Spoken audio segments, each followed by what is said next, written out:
vamos a meternos de lleno en un lenguaje técnico donde los detalles lo son todo y los errores, bueno, los errores pueden ser brutales. Hoy hablamos de la simbología de soldadura, esas instrucciones que, literalmente, mantienen unido nuestro mundo. A ver, ¿suena exageración? Pues no, para nada. En la fabricación de grandes estructuras de acero, una mala interpretación de un símbolo, de una simple línea en un plano, puede comprometer toda la integridad estructural, provocar fallos catastróficos y sí, generar costes de millones en reparaciones y retrasos. Y para entender esto a fondo, vamos a ponernos en la piel de dos figuras clave en cualquier proyecto. Por un lado, el ingeniero de diseño, que es quien crea estas instrucciones, y por otro, el inspector certificado de soldadura, el CWI, que es quien verifica que todo se ejecute correctamente a pie de obra. Ingeniero, desde tu perspectiva, la del diseño. ¿Por qué es tan vital este lenguaje? Pues porque la simbología es el puente, el nexo de comunicación esencial entre la oficina técnica y el taller. No es una sugerencia, ojo, es un contrato técnico. Es la única manera que tenemos de transmitir con una exactitud milimétrica los requisitos de una unión soldada. Y claro, desde la perspectiva del inspector, en la obra, esta claridad es que no se negocia. Un símbolo bien definido permite que todo el mundo, desde soldadores y armadores hasta los propios inspectores, entiendan lo que se pide sin ninguna ambigüedad. Evita que la gente tome decisiones basadas en suposiciones, algo que sencillamente no nos podemos permitir. Vale, pues vamos a desgranar esto. Ingeniero, para que este lenguaje sea universal, los símbolos están estandarizados y todos parten siempre de dos elementos clave, ¿verdad? Exacto. La línea de referencia horizontal es como el esqueleto, la base sobre la que se ancla toda la información. Y luego está la flecha, que apunta a la junta específica que hay que soldar. Su posición y su dirección no son aleatorias, son precisas. Y aquí el inspector CWI nos da, digamos, la regla de oro del taller.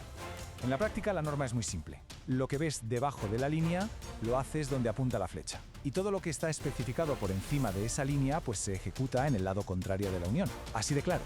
El ingeniero añade que a veces se necesitan instrucciones más específicas. Para eso se usan símbolos complementarios. En la cola, por ejemplo, se especifica el proceso, como SMAVVO o FCAV. Un círculo significa soldar todo alrededor. Y un detalle logístico que es crítico, el banderín, que nos dice que esa soldadura se tiene que hacer en la obra, no en el taller. Muy bien, hasta aquí la teoría. Ahora vamos a la cruda realidad del día a día.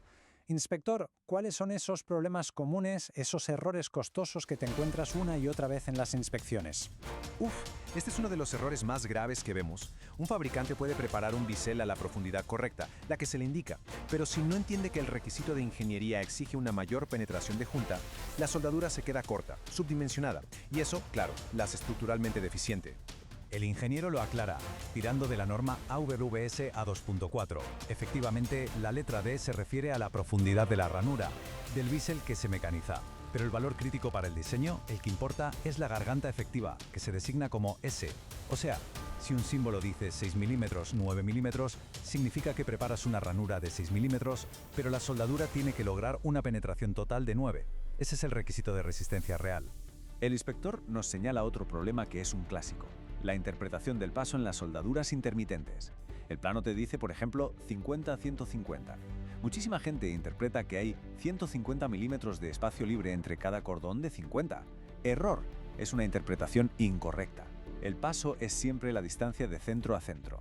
Esa pequeña confusión resulta en que se deposita mucho menos metal de soldadura del que el diseño exige. Ingeniero, y por si fuera poco, el problema se complica, y mucho, cuando entramos en proyectos internacionales.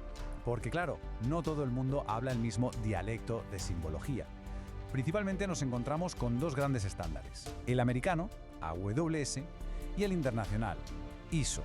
Y aquí, como inspector, es donde vemos por qué una línea de trazos puede costar millones, literalmente.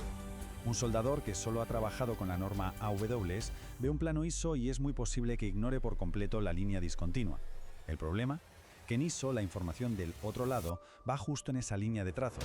El resultado es que podría omitir la mitad de las soldaduras requeridas en una junta.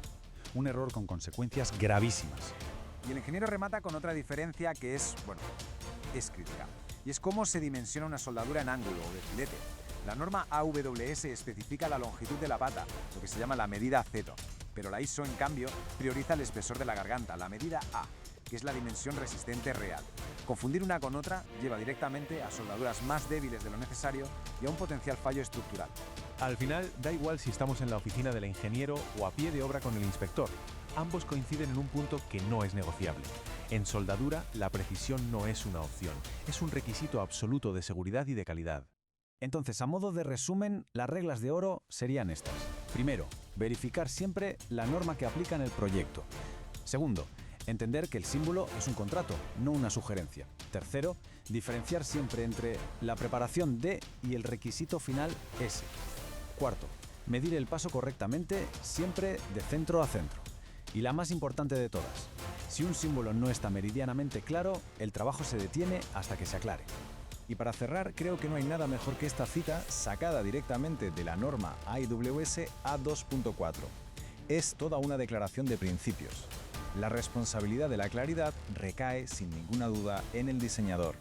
Los símbolos deben ser tan precisos que no dejen ningún espacio a la interpretación. Esto, al final, nos deja con una reflexión importante. Hemos visto cómo una línea, un número o un pequeño círculo en un plano tienen un peso inmenso. Y la pregunta es, ¿cuántos otros detalles que parecen críticos pasamos por alto en nuestro día a día, simplemente pensando que son insignificantes?